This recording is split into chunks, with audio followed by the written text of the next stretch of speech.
invite you here. Please come to the Honeycomb Network, an amazing space. I took a little nap, you know, I'm not a napper, but I almost knocked it out on the couch. Got some of what I needed to see, because you know this time is really speaking to us. I know you all know that, right? So, and let the time speak to you, right? I've been spending some time with George Washington Carver, and one of the things that he says, you know, the great inventor, the first Black man to be invented into the sort of like Hall of Inventors back in the day. But one of the things that he said is that if you listen and you love something long enough, anything will speak to you. And so I just want to remind us that that's our work, to let this time speak to us and to not be so quick to feel like we're healed and everything is done. Just let's be in a healing mode and in a reparative mode and in a listening mode. So with that said, I think that we can do what we need to do here. How you feeling? Pretty good. I want to ask you a little question before this is the pre-question. You were having some situations around technology. How did that feel? For me, it's branching into a new thing, because if you're doing a painting, it's really hard to mess up in person. I think that's a safe zone for me. Like, I'll be in the studio, I'll work out everything I need to do, I put it on the wall and I can step away, and then all we really do is interact with the painting as a finished product. And so now branching out into film and into performance, it's a whole different ballpark, and it's an evolution which I feel is necessary, because it takes me out of a place where I feel where I've already am in this place. I ain't gonna say mastery, but and so for me, I don't like to mess up in person, but then also just like, I don't think there's much that you can do. Like, we did everything that we could prepare. We came several days in advance, we tested things, they worked, and on day of they didn't work. And so I think if I had like not done any preparation, then I would be doing the same thing that I do, would just be like, oh, my fault. But knowing that we really tried a bunch of different things and got like audio folks in here, video folks in here, and it still failed, lets me know that the process of each one of us witnessing this, that was a lesson. And so I think at this particular moment, now that we're past that point, I feel as if it's a bit larger than me. And so I'm just here as a vessel to let us know that growing and expanding sometimes comes with moments of failure. But it's only failure if you stop trying. Mm-hmm. So I'm going to say my first question, then I have more, but I want to ask you about surrender, because this is all about surrender, right? What do you think you have to learn about surrender as an artist? What don't I have to learn? As a holder of many things, surrender comes in a lot of different ways. Especially in the paintings, it comes from me needing usually to process something that I'm holding on to. And so surrendering it to the canvas and being open and willing enough to let whatever freaky stuff needs to come out, or whatever beautiful stuff needs to come out. Like, I have pieces which are really gnarly.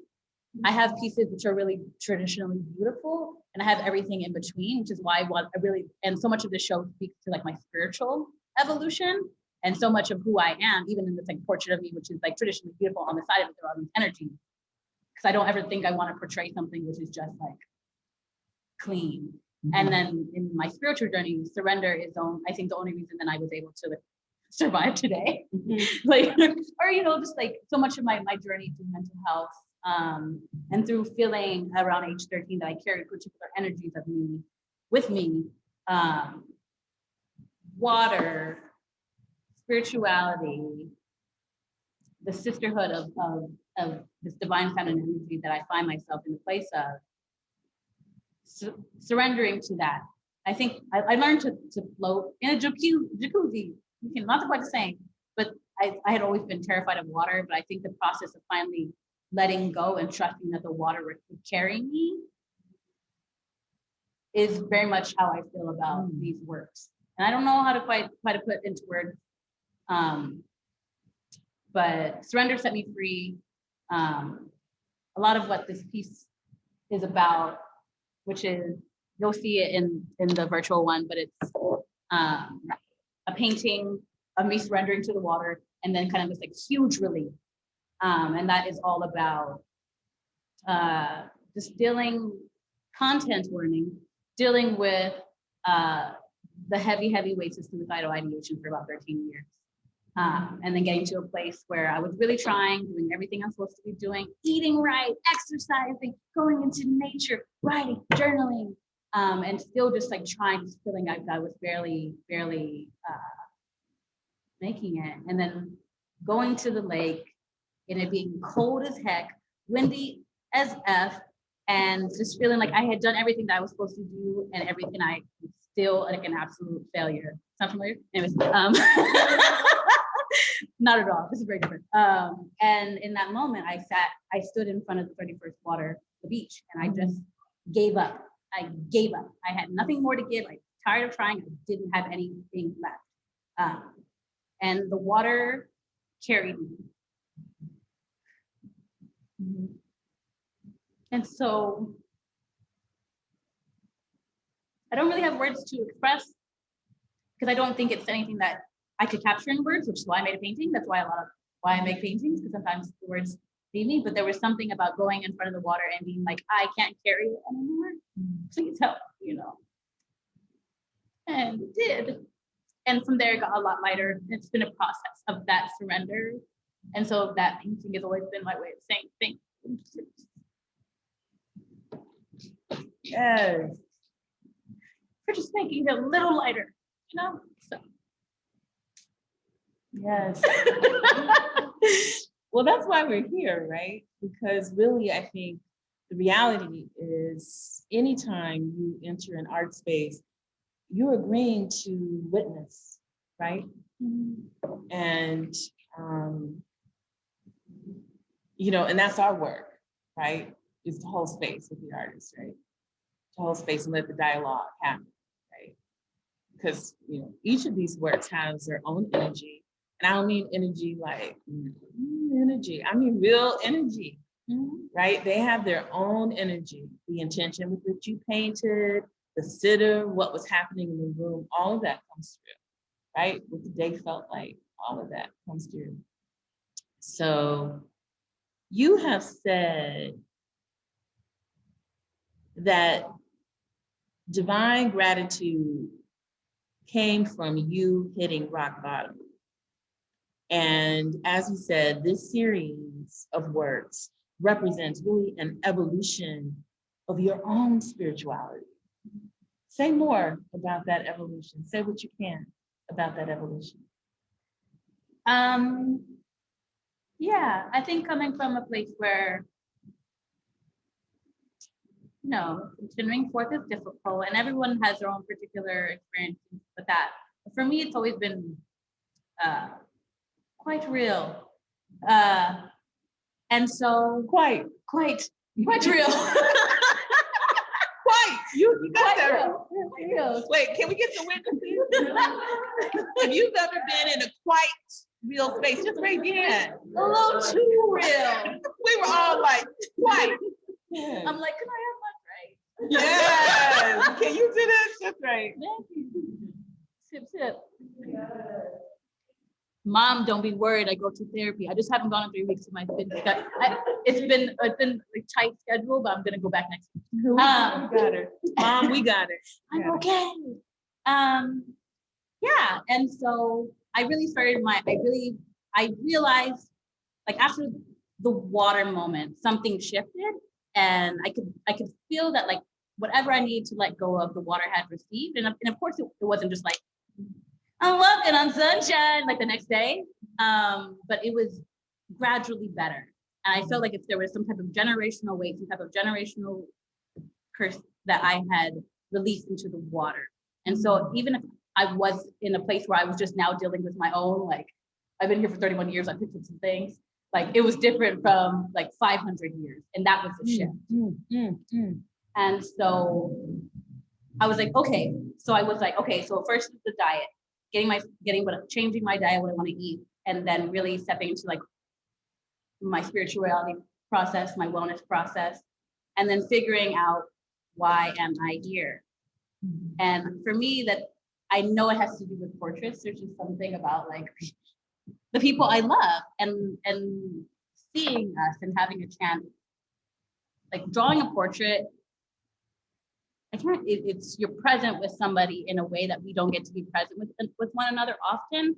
If we sit in front of each other, we don't talk much, and we just kind of stare at each other. Like, when's the last time you did that with somebody, you know? And there's an intimacy in that, and there's an importance in that.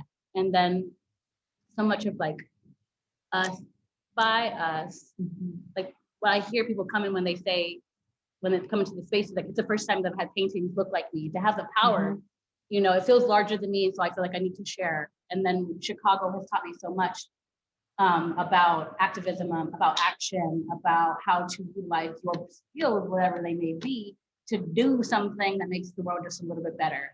And so I kind of combined all those things. I was like, okay, if I'm gonna do this whole thing called life, I'm at least gonna do it in a way that feels right. I'm gonna surround myself with people who I love. I'm gonna be good to my body, and I'm going to put myself on a path that is most aligned with who I am and what I want to contribute. And so divine gratitude came from, you know, where I was just like, I'm gonna have to do this and want to stay here. Then, yeah. And I want to, you know, that's what shifted. I wanted to, I was committed to feeling better. Then divine gratitude was something that I was just like, okay, this is what I want to do. Like honoring the people around us, because we're so special, we're so important. A lot of us are living geniuses.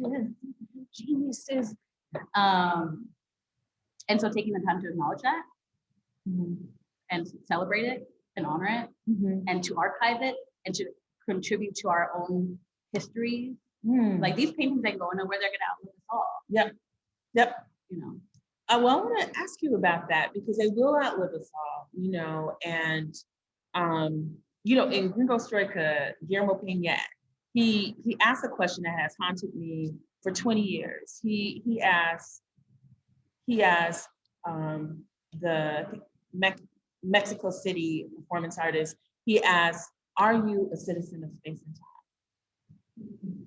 Yep. And that has like become more than anything sort of answering that question, not just for myself, but finding in others the degree to which they are willing to make their life a transcendent one, right? And a one that speaks from this time forward or backwards, sideways. It's been really interesting, but I want to ask you about that in terms of paintings outliving us all, because we're in a moment now where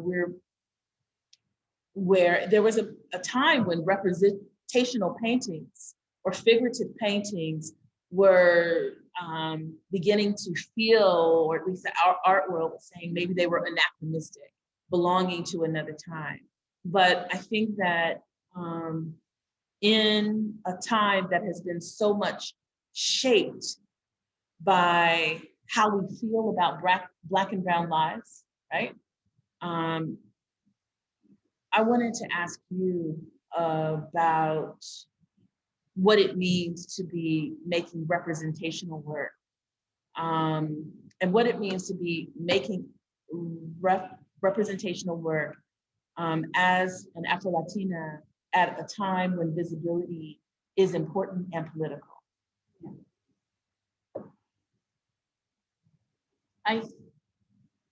When the only other option is erasure, it feels incredibly critical. What other option do I have? I can't necessarily trust my story in the hands of many. Of course, though it's expanding, there's more Black and brown artists creating more Black and brown visual paintings. But for me, it feels very, very critical. And even just the way that I approach divine gratitude, and even any of these portraits, from day one, it's been, how do you want to be represented? If money wasn't an option, wasn't even a thing, location, size, how do you want to be represented? And so handing that power back where it belongs.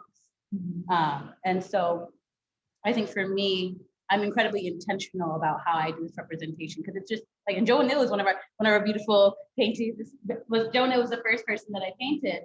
And so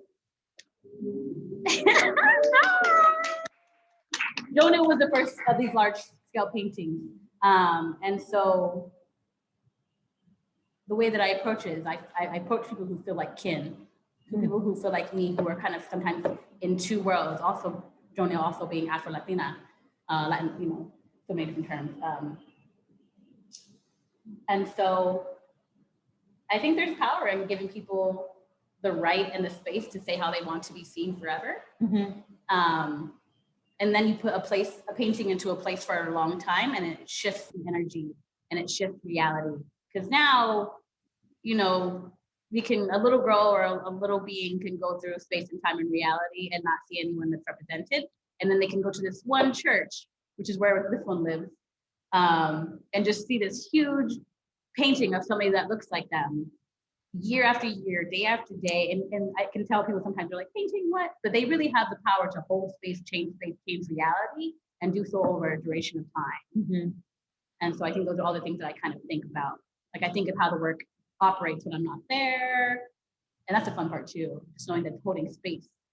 And that I'm being really intentional about like, how do you want to be represented? Like I'm going to have fun either way because I'm painting it, you know? You know, being in your family traditional dress, sitting on the quilt that your grandmother made with her hands, being painted on black velvet because that was a fabric represented in your home, and it represents so much like dope blackness. And so those kind of things come through. So I want to ask you a little bit about your origin story as a painter, but I want you to say a little bit more about what for us, by us means as an artist. And especially because I think there's a lot of commodification of Black art now. And Black artists, brown artists get the bag because there has been an undervaluing of our artistic and cultural production for a very long time. So that's real. But I also think that when you talk about for us, by us, we are in an art space that is conceived of, operated, and owned by brown women. And you're showing, you know, your work. So there's a way in which this entire space then becomes an exercise in for us, by us. Can you talk a little bit more about why that's important to you? Yeah. I was making a lot of work before I was showing work. I was just had a ton of work. And for me, I'm very particular because I know in places where I'm not honored, and having been a person who has been exploited, you want to make sure that you're not perpetuating that, particularly to people that you care about, particularly about brown, Black, Indigenous beings. I don't ever want to be a person who is continuing that legacy. I truly believe that you cannot dismantle the master's tools, you know, the master's house, the master's tools, like that idea. And so I want it to be something completely saturated in us, just like all of us, all the goodness that we are. And so that was the culmination of it. That was the second part of that question. What was the second part? Oh, and us by us. It's time. When I knew I always wanted to have a solo show in Chicago. And I knew that I wanted it to be here. It was a very simple equation, particularly because I knew that I could trust the individuals. I knew that I would be able to tell my story. I know that I would be treated fairly.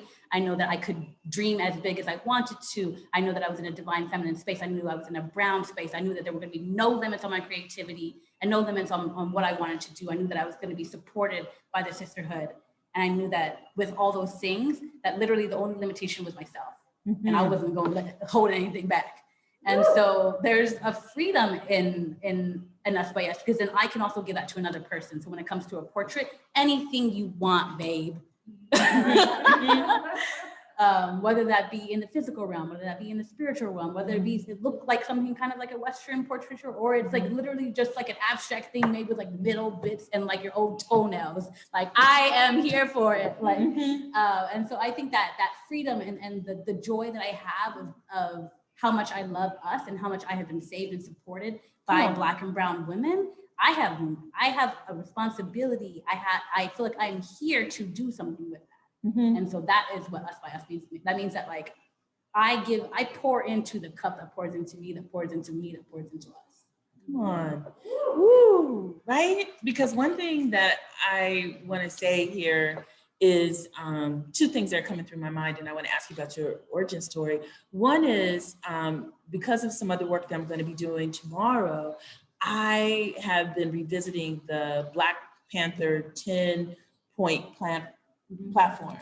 And I was lucky enough and blessed enough and had the foresight to curate you into a show on the 50th anniversary of Panthers in Illinois. And one of the things that I have been reminded by is that there's nothing in that 10-point platform that is radical. To say we want Black agency, that should be normal. But what's radical is because we live in a country where that's a problematic, right? And so when you said anything you want, babe, how many Black and brown people are told that? How many times do you go into an institution as a Black and brown person and somebody says, anything you want, babe? Yeah. How many times? How many times? I mean, raise your hand. I want to rock with this for just a second. Anything you want, babe. How many people in the audience listening in, how many people have walked into just a standard institution and been told, with people looking at you as you present an out picture, anything you want, babe? I've never been told that ever. I'm at one. Right? Yeah, one spot, one space. So I think that you just said, that's why it's so important to have spaces like this, right? That's why they still are radical in 2021, right? Anything you want, babe. I want that emblazoned somewhere. That might be something you'd be like, ever since that talk with Liz, she started wearing that around. Anything you want, babe. I just want to say that because I think that there's reasons why we come together, and there's things that we say, right, that point the way forward. It's like a roadmap or a playbook. To be in a space where we can say to each other, anything you want, babe, that's it. That's next for me. That's next for me. Anything you want, babe, with the babe. So I want to ask you a couple of things. How did you get started on your art making journey? And when you were starting, did you see today coming up?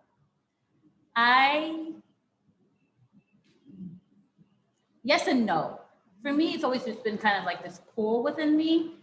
So in 4th grade, naturally, there was like a drawing day, and everyone was just kind of like a natural artist, and I was not.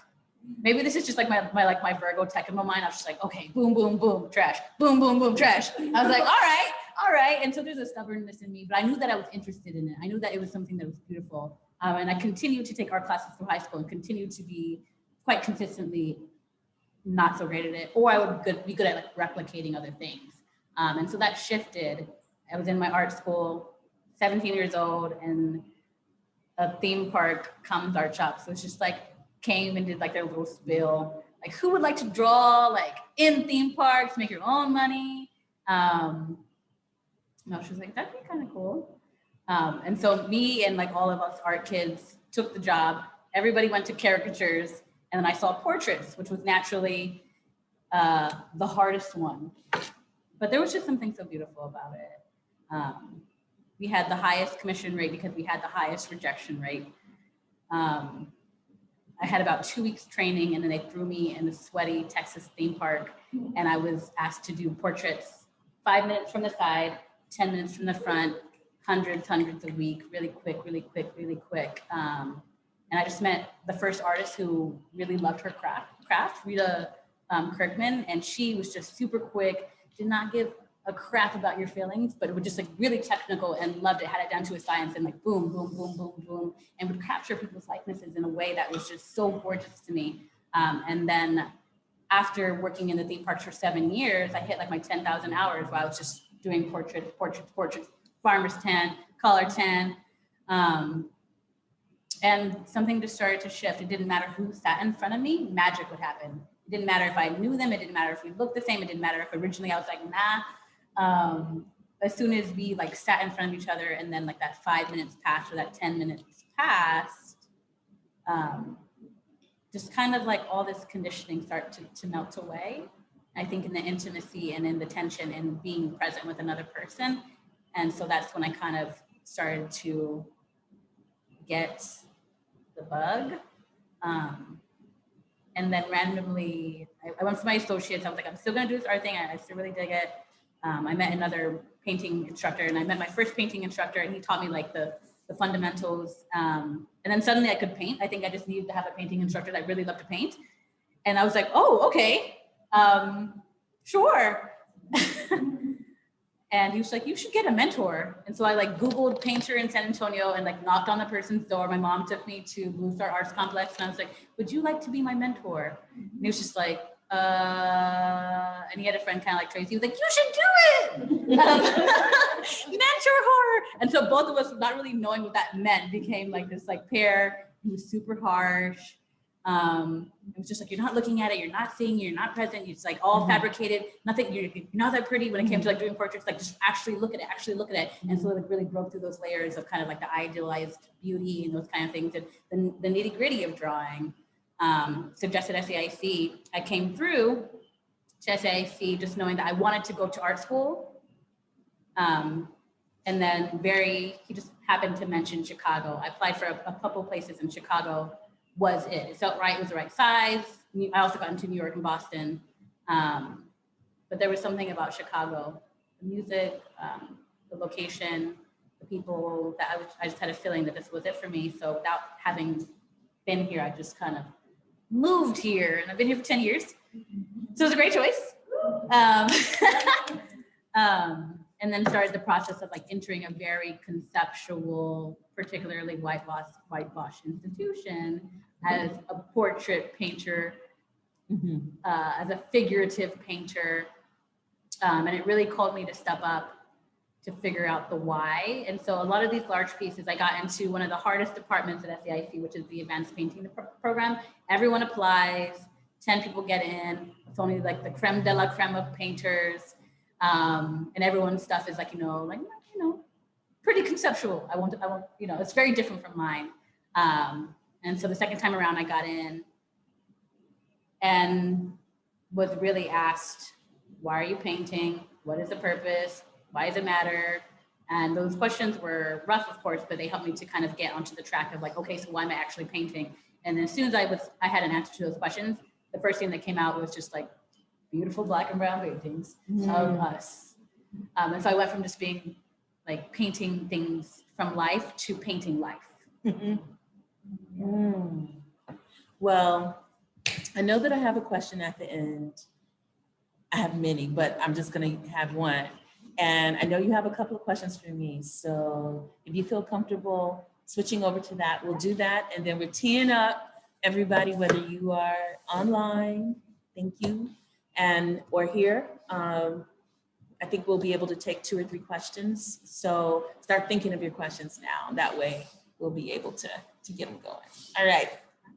And so my question to you is, Tracy and I had a conversation and she mentioned the power of genius in the community. And so I was just wondering if you could kind of expand upon that and how that aligns with what you do as a creative and as a supporter of creatives. Wow. Yeah. I've been on this quest to think about genius and to normalize it, in terms of understanding that there's genius in the community. And I've never told this story before, but this is something that I think about often. I spend a lot of time talking and thinking about my grandmother, but when my grandmother was alive, the apple of my eye was my grandfather. And so it's really interesting what happens in death, because I think my grandmother was revealing herself to me throughout my life, but she was also my very close teacher. And so sometimes when you have people that close, it's hard to see, what their value is and the reason why. But the one thing that I will say about my grandmother is that she really was very quiet and shy. And so she didn't really go out of the house much. By the time I was born, she was already 60. So she really was at home. Like even when I got to be like in college, if I called and my grandmother wasn't home, I could bet that she was at a doctor's appointment because she was always home. And I relied on her being home. But when I was little, she would send me to other people's homes to check on them.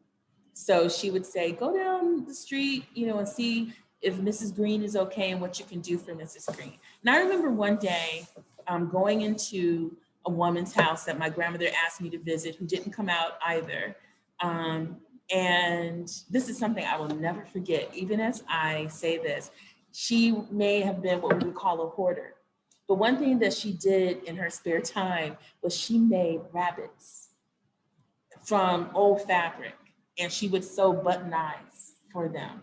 And one day she said, I cleaned up for her, and she said, go into that room and get a rabbit. And I think I see somebody trying to come in. Go this side, go this side. Can somebody let Veronica in? Yeah. And then I'm gonna grab the chart. Okay. And then The chart. everyone's busy. Yeah, thank you. And I remember she just had hundreds and hundreds of rabbits. I mean, beautiful, just wonderful, but just hundreds and hundreds. And she didn't go out of the house. So she was just making this. And I'll never forget that, because I think that in a way that told me that is more to people than what you think. There's more to people in terms of having a creative life.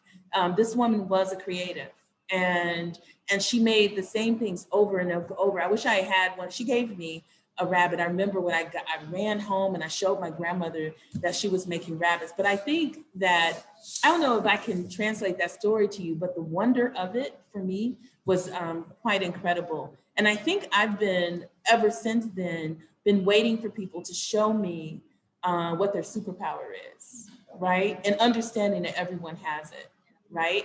And really being committed to that. In terms of my own creative process, and I was talking about this with Sonia Sanchez, the poet. I was in one of her workshops one time, and recently I got a chance to interview her for PBS, and we were talking about this. We were in a workshop. It was a week-long workshop. I'm a Cave Canem fellow. And she said to each of us, we were staying at a monastery in Hudson, and she said, New York, and she said, everyone, when you go home, look at the saint that your chamber is named after, because that's going to tell you a little bit about, basically what's in store for you, because it's not by accident that you would be there. And so I went and looked up my saint, and my saint was a woman who had been a painter. But she came from a wealthy family, and she inherited the wealth. And rather than to spend the rest of her life painting, she decided that she would become a patron for painters. And she was so known for that she was sainted for helping artists. And I remember going back and being mad, because I'm like, I've always been, a visual artist. Writing came later to me, and it was always harder to me. But I remember going back and feeling mad, because I'm like, why is my saint the one that's helping? I want to make the art. But I saw something in it. Is because even when I used to make art, I didn't like to show it. And when people would ask me about it, I didn't want to talk to them about me making art. I would always try to give space to somebody else making art. So the thing is that even when I was making art, I wanted to step aside. And so how I'm connecting those two stories is that thinking about my grandmother and sending me into other people's houses and seeing the genius, and then understanding that my life was telling me that I would spend a lot of time there. I'm just not surprised. But the more creative that the person is that I'm working with, the more creative I become.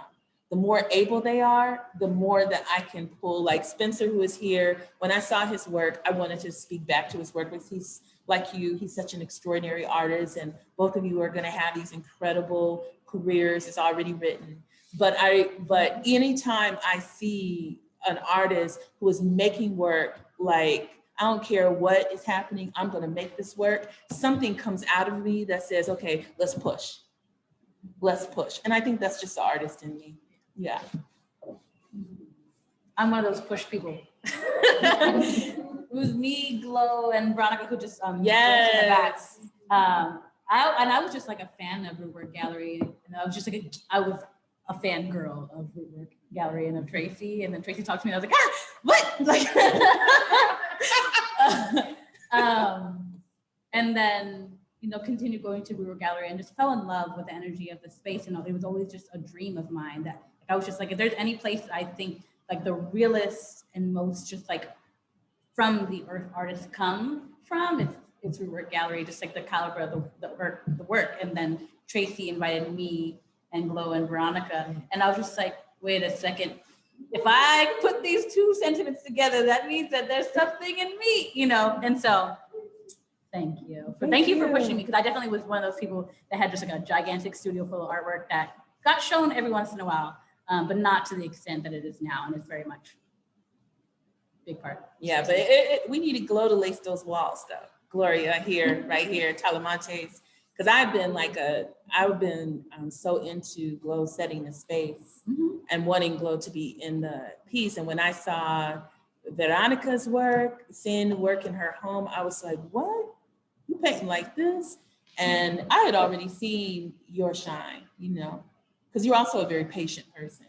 And for me, if somebody says, give me some characteristics of somebody who's going to be a good artist, somebody's a great artist, the more patient the artist is, the more I know, because art does not come easy. It'll fight you. And if you get mad and you got a big old ego and it got to come, you can't rock, right? But if you can let yourself be humble, you can go anywhere you want in the world. Check mark. Come on. What's your last question so we can let the good people do what they need to do in their questions? I was like, I have a lot, but I'll pick no. Two more. I'm gonna be real quick. I'm gonna answer the questions like, yes. I'll pick one more and then okay. we'll move on. All right. And so since you have experienced so many emerging artists, I guess just what tips do you have for the folks who are on that path of things that I wish you had known as you were increasing your creativity, increasing your status, and just really sharing that. And I also want to know what you're cultivating at this moment, and share with us, so that way we know, we can support, and yeah. Okay. I would say to anyone, artists or not, just like a fellow traveler. Okay, I'm gonna say three things. One, know that anything that you feel called towards is calling you, right? So like, go. Two, don't do anything for ego or to be seen. If you want to get high, you got to get real low, right?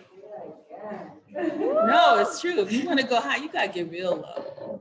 And I would say to that too, let the easy and the hard teachers be your favorite. Don't just be like, because, everything is real easy. Sometimes, like you said, your mentor was kind of hard. I find that because I could get along with a lot of people, that sometimes creator will sometimes put impossible personalities in my way to make me humble and to make me deal with it. Because I can pretty much rock with anybody. You be like the werewolf. I'll be like, you're so hairy. You really tapping into that full moon energy. True. You're so hairy, your teeth so sharp. But then it'll be like the vampire. You're like, ooh, wow, wow. Right? And so I know that is, and so I'm just saying that's my number two, those two. I think the third thing that I would say to any artist or anybody is I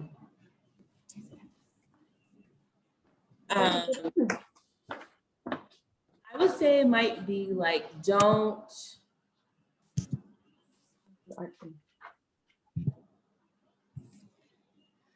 don't take the easy way out, but also too, don't be timid or don't try to do things so that people will like what you're doing.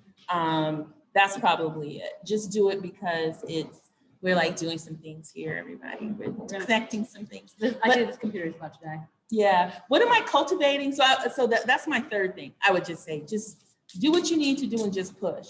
And also to like trust timing. I don't know if that makes sense, but trust timing. When I was opening up Root Work, I'll tell you something so funny about Root Work. I had already had a dream about it, but I was really trying to doubt it. And I remember when I went into the space with the man who was showing me the space, my heart started beating really fast and I got really nervous about Root Work. And I was like, I don't think I'm gonna do it. This just doesn't make any sense. You know, I don't have any time to do this. And he said something to me. He said, you know, this space has been empty and it's usually very, very hard to rent. It's very easy to rent. And he said, but I think as soon as you walked in, I think that you're supposed to do something here. So he said that. And then I wasn't ready to lease it right away. Thank you. But he saved that space for me for 3 months. He saved it. And then like I got in there and 2 months later, he was like, oh, I don't know why, I don't know. But what am I doing now is just listening. That's all. I'm just listening, just trying to, I want to, now that we can, I want to continue to support artists. When it comes to Root Work, I'm just listening. Root Work rules me. I don't rule it. It does what it wants to do. So I don't know what it's going to do, but I'm just I just want to say before we go, thank you for what you did there. The piece is very moving. These pieces are very moving. Thank you. Thank you so much. Thank you for going on the journey with me. Yeah, of course. I was just really, and I didn't even have any idea you were doing any of that. It's so funny because I was like, you were taping singing? I didn't know any of that was going on. I didn't even see it. So that's really amazing there. And just in case, what's behind me when we're, you know, Harith Pendleton had been killed. Do you remember when Harith Pendleton was killed in South Shore? I was in South Shore that day when he was killed. And I just want to say, I want to call out Harith's name because that evening I came home and I dressed this bureau that I keep and I made it a wreath. And that piece, which is now memorialized, is called A Wreath for Harith Pendleton. And so when I was looking at that, I was just thinking about how our lives are so circumscribed with our need to memorialize our ancestors, right? So, all right, so we're gonna open up and we'll take like 2 or 3 questions, then we'll close up. And for me, I couldn't imagine a world where Tracie's legacy wasn't honored. That would have been a shame. So. Whoa. Thank you, babe. Thank you. All right, so let me see if I put my glasses in my pocket. Otherwise, you'll have to read if it's on the screen. Okay. Well, we will start with the virtual questions since. Thank you, Cher J, for your support and your beautiful testimony. We'll start with one virtual question. So, Ceci, I think this question's for me, or maybe not, both of us. We'll just do both. Who are your biggest influences, artists? What artists inspire you most? Frida Kahlo, Nina Simone, Fred Hamilton, what is it, in individuals? Linkin Park. Come on. Oh, music, right? Come on, music. Come on, music. Feliz Torres Gonzalez. And so it's always been individuals who are brave enough to share the truth, no matter how messy. I think growing up, like, particularly we'll start with like Linkin Park and Selena were both individuals who were like defying everyone's perception of them, making their way. And then also really, when it comes to like Linkin Park, Nina, and particularly Nina, really speaking power to truth, or truth to power. And so those are the folks who have always inspired me. And then when it comes to just like technicality, Salvador Dali, just because I was just like, I love a good hand. I love precision. I love working for a painting. And so there's something about the technique of his work and of Frida's work that I was just like, ooh, I don't want to just be good. I want to be great. Yeah, well, you definitely, I think you're in a continuum of the work that Frida was trying to do. I mean, Frida's style is Frida's style, and Frida was painting for Frida, which I think we need to talk about if you're ever going to talk about Frida Kahlo. Frida was painting for Frida Kahlo, which shows you what can happen when you decide to make work for yourself. But you're definitely in that continuum in your portraiture. I would say people who are really influenced, to me, a lot of times it's music. You know, Alice Coltrane, I was getting my mind right this morning. Alice Coltrane is a big, you know, I'm also from California, and, you know, Alice, you know, was there, you know, with her ashram. And I would say people like, I just saw the David Hammond show. I snuck to New York real quick, and David Hammond is one of our greatest living artists, period. The questions that he asked of himself are really important to me. And then I think that Adrienne Kennedy, I got a chance to see her work a couple years ago in New York, finally got a museum retrospective, which was overdue for her. And there's many others, but I would definitely say music is really important to me. People like Pharoah Sanders, I love a lot of jazz, and of course I love hip hop, you know, but, and I like Nirvana, you know, definitely love punk because I'm from LA. So you gotta love punk, like Red Hot Chili Peppers and things like that. But okay. Me and Tracy about to go to a rock show. Okay. Yeah. Oh yeah, we can totally. Okay, so let's take a question. We're gonna go back and forth. Any questions from people who are here in person? Yes. Hi. Who is the patron saint of the Alberta artist? Oh, I forgot her name. The question was, who was the patron saint? Who was the patron of the arts? I forgot her name. Was it Catherine of Bologna? It could have been. I think she was from Italy, so it could have been Catherine of Bologna. I'm not sure, but I think she was Italian. Yeah, I can't remember. It's been so many years ago. I need to realize that. I need to remember that myself. Yeah. Art altar really quick. Come on. Yes, right? Okay, let me ask you a question. You know, altars are important to me. Altars are important to us. Who goes on your art altar? Thank you. My art altar. I feel like it's kind of a bit of a similar vibe. Like Frida is all over my house, literally everywhere. And then like my music collection, I feel. But particularly if I had like an old altar, it would be Frida. It would still be Nina. There's just Nina Simone. Nina Simone. The truth, the power to speak the truth, and the power to bring that truth into action and to uplift and to really do something with the work, just, you know, whatever the costs are. And then Fred Hampton, just the spirit that he held of like, we need all hands on deck. You need to step into the role of the revolutionary so that we can all kind of take a step forward. And then also here are these like basic functions that we need, that the community deserves. And so I would say it would be those three. Mm-hmm. Wow. Oh, that would be, what a trifecta, right? Nina Simone, Frida, and Fred. And wow. my mom, because I feel like she was the first generation of the curse breakers. She broke the curse of silence in our family. And so she is a fire and a fire energy that like gives me the bravery to push forward when I don't feel like I have strength. Let's take one more question from here from the digital forum. One more question here, and then we can each ask each other a last question. That way you can get your last in. I have a question for you I've been waiting to ask. Oh.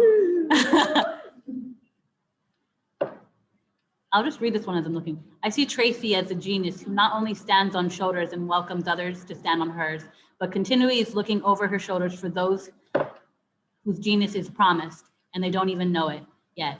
So tell us about those geniuses from whom you see over your shoulders and realize you don't even know about it.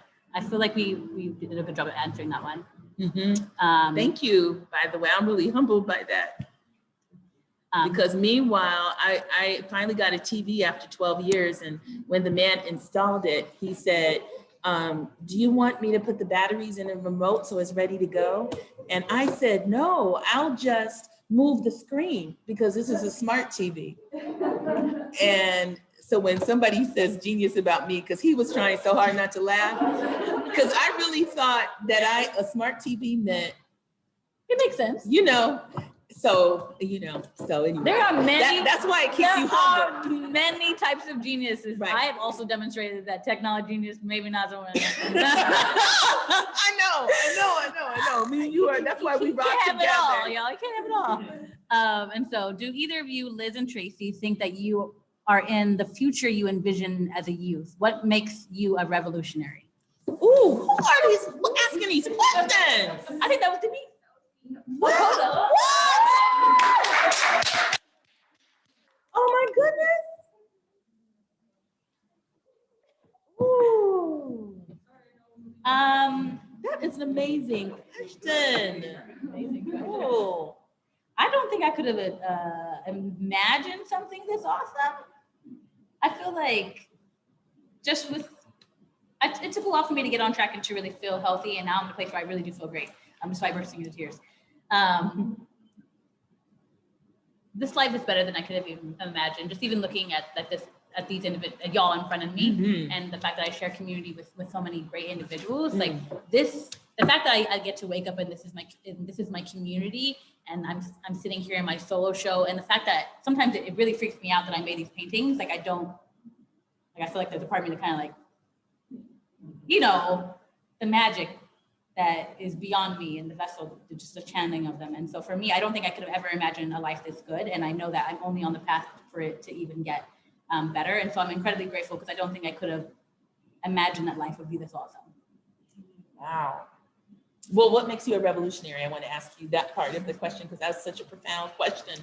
I think what makes me a revolutionary is I'm a bit of an open book. Like if you really have a particular question or a particular thing, like I'm happy to go there. There's not a part of my journey that I'm ashamed of, or that I feel should be hidden. I feel that the things that I've gone through, I've gained wisdom from them, and to hoard that wisdom and to have another person go through the same experiences when they didn't have to, is unnecessary. And so I feel like I'm a revolutionary because I speak the truth. Yeah, and I'm okay being vulnerable, and I'm okay messing up in public. Yes. Prerequisites, right? To being a revolutionary. Wow. I love that in terms of thinking about that. In terms of the life, especially saying it to you because you're a younger person. And I would say that we're cultivating our lives all the time. And the life that I have now is a life, I believe that intention is the truest form of prayer. And so even though I'm constantly amazed about what's around the corner and it's all these good things sometimes, that are happening, I really I wanted my life to be surrounded by artists and musicians because that was where I felt comfortable. And I could see as a child that the arts could change things. And my mom, I was talking to my mom. My mom passed when I was 26. So I guess I have been talking to my mom, but I remember when I was little, I was laying in bed and I would talk to my mom. I would get in her bed and I said, Mom, the kids are bored. We got to do something for the kids. I'm a kid, right? We got to do something. And my brother, he played guitar and he played drums. I'm like, and we called him Gaga. I hope he's not watching because he'll be mad. Like, we got to use Gaga's stuff and his microphone, and we got to do something for the kids. So even when I was little, I was trying to produce shows. So I was doing that. And I think that I just intended that. So I would say today, how my life looks is just, what I was trying to do, but always trying to ask the question of what can you do and being open, like, okay, let's see what you got. Anytime anybody ever asks me, I want to see you want to see my work, I'm always like, yes, I'll be there immediately, wherever it is. In terms of what makes me a revolutionary, it's like what you said. I think being willing to be vulnerable, and also to understanding that I may not get another opportunity to be in a room, and I want to leave any place better than when I found it. And I'm relentless about that. And like when I come to Chicago, it's like, why did Spirit bring me to Chicago? What am I supposed to uniquely do in Chicago? And let me just do it. And give up on being fearful about it, where the money gonna come from, who gonna like it, who's not. Just do what Spirit, have a conversation, intimate conversation with Spirit. What makes me a revolutionary is that I believe in the revolution. Right? Yeah. All right, so we're about to ask each other one last question and then we will close up. And before we close, can we also just give the Honeycomb Network a big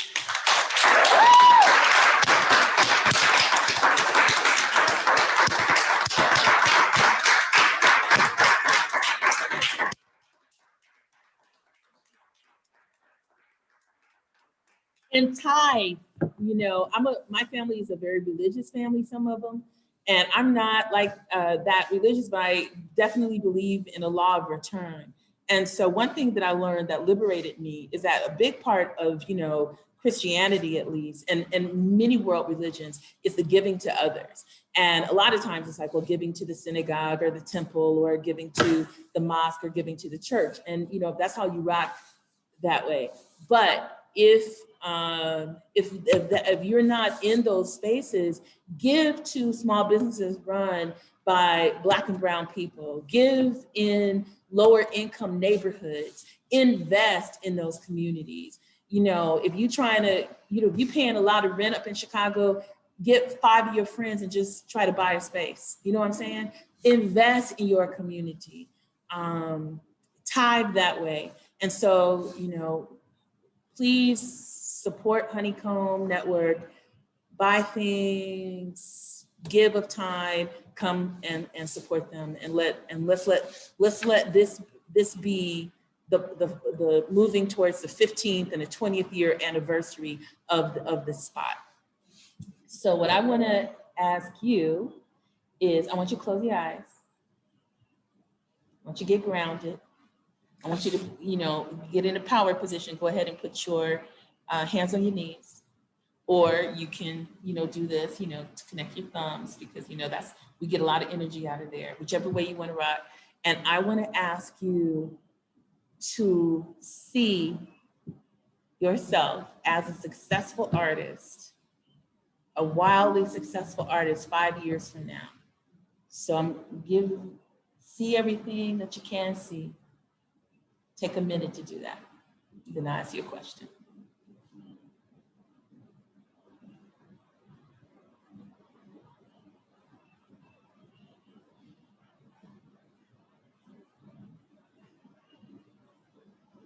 I'm ready. What did you see? You can open your eyes. I saw a community of creative beings, where we're living in harmony with the land and doing everything that we can to cultivate food, to cultivate art, and to create a web of support. So that way, you know, if we have kids in the community, we're together taking care of the kids. If we have elders in the community, we're together taking care of the elders. And by sharing that weight in a way, it gives us all more space and time to be free and to tap into what we're here to do. And so really living in a community of creatives, of farmers, and doing everything that we can to just kind of build our own houses, cook our own food, thrive and survive in what we're meant to do, or thrive in the truth of what we were meant to do. So every person kind of getting a chance to live their purpose. And so for me, it's just having the freedom to just step into all the creative things I want to do, whether that be performance, music, film, technology, even, who knows? And to continue painting and to continue, and to do so in a way where I create more space for other beings. And so whether that be a center or having, you know, a residency, but creating those opportunities for other people to learn, to experience joy, to experience spaciousness and creativity, and to do everything I can to lift as I climb and share. I want to be like literally just a beautiful life surrounded by creative people, where we help take care of each other and we have a good life together. Wow. All right, well, you mind if we close, if you have anything for me, or are we good? Yeah, Okay. yeah, whatever you were gonna ask me, I'll tell you later. Okay. All right, so I wanna just, first of all, we said thank you to the space. I wanna thank each of you who came and the ancestors that you came with. Thank you for that. I want to thank those of you who joined us online. We could feel your love. I see your beautiful names. Yes. Look at this beautiful energy. Wow. Wow. How did you get to all be so beautiful like this? So as we close your first artist talk for your first solo show,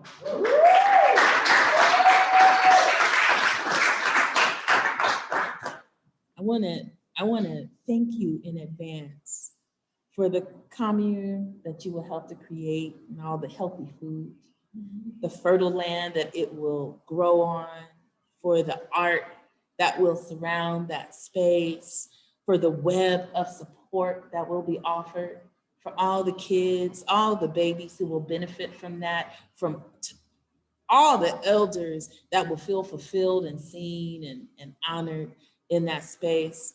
I want to thank you for the space that feels free, in which people are invited to do what we are here to do. I want to thank you for honoring the farmers. I want to thank you for a space in which people can thrive in the truth of what they are meant to do. I want to thank you for continuing to paint, and all the paintings that you will make, that you will continue to get better and better and better and more facile with technology. I want to thank you for creating spaces for other beings, spaces that might be residency spaces, art center spaces. I want to thank you for the joy that will be had and experienced. And I want to thank you for lifting as you climb. Liz Gómez.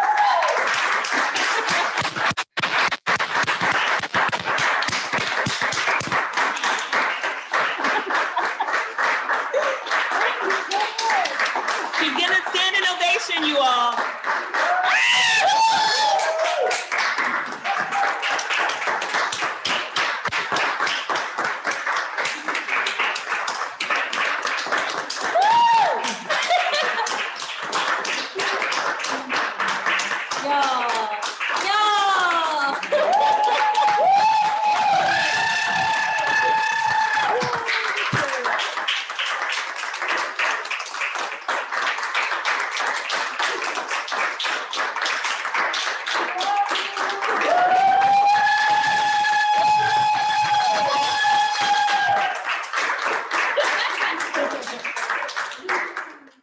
I'm standing for all of us. Woo!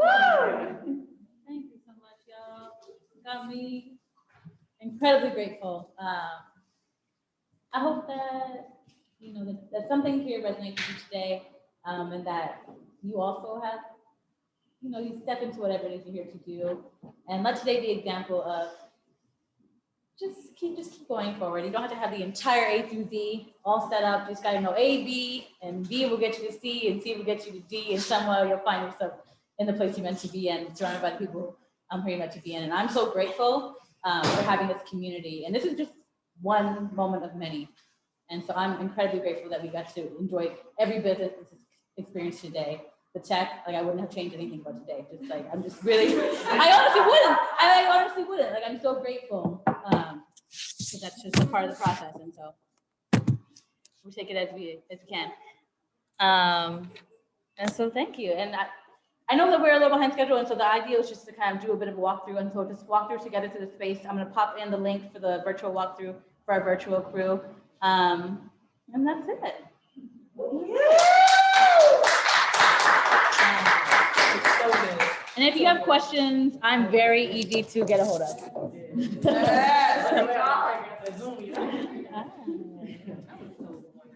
I'm gonna pop the link into the show. I'm gonna stop. Ooh, let me stop recording.